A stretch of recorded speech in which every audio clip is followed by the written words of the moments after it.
Maharashtra bulletin, नई सोच नई दिशा। सटाना शहर के मालेगांव रोड स्थित झुग्गी बस्ती में रहने वाले एक परिवार में सौतेला पिता अपनी पति की मिलीभगत से पिछले 6 महीने से 15 वर्षीय किशोरी के साथ दुष्कर्म कर रहा था। लड़की ने इस दुर्व्यवहार को इसलिए सहन किया क्योंकि उसके सौतेले पिता ने उसे जान से मारने की धमकी दी थी।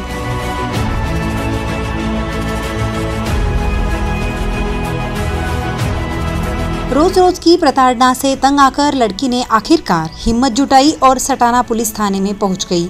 उसने पुलिस अधिकारियों को सारी घटना की जानकारी दी। लड़की का बयान दर्ज करने के बाद मेडिकल जांच में रिपोर्ट पॉजिटिव आने के बाद पुलिस ने सौतेले पिता और उसकी पत्नी को हथकड़ी लगाकर गिरफ्तार कर लिया है। लड़की के बयान और मेडिकल रिपोर्ट के आधार पर सटाना पुलिस थाने में सौतेले पिता और उसकी पत्नी के खिलाफ पॉक्सो एक्ट के तहत मामला दर्ज कर लिया गया है। इस घटना के खुलासे से शहर में काफी हलचल सी मच गई है। पुलिस निरीक्षक बाजीराव पवार ने इस मामले की जांच कर रहे हैं।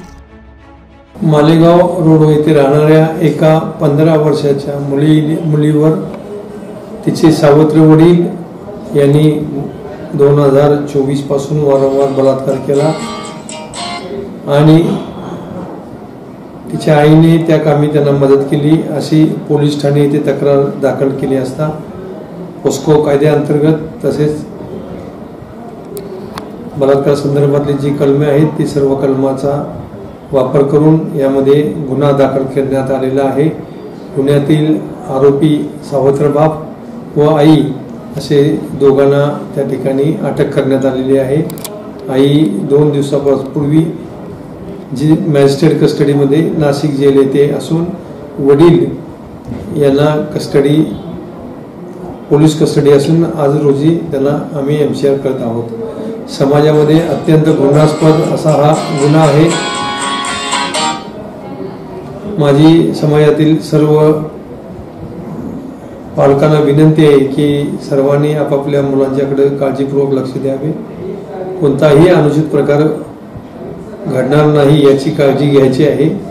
आम्ही सर्वजण अत्यंत संवेदनशील आहोत।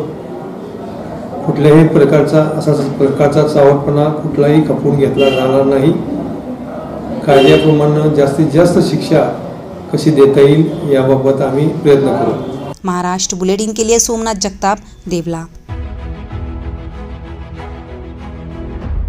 महाराष्ट्र बुलेटिन यूट्यूब चैनल को शेयर करें, सब्सक्राइब करें, बेल आइकॉन पर क्लिक करें।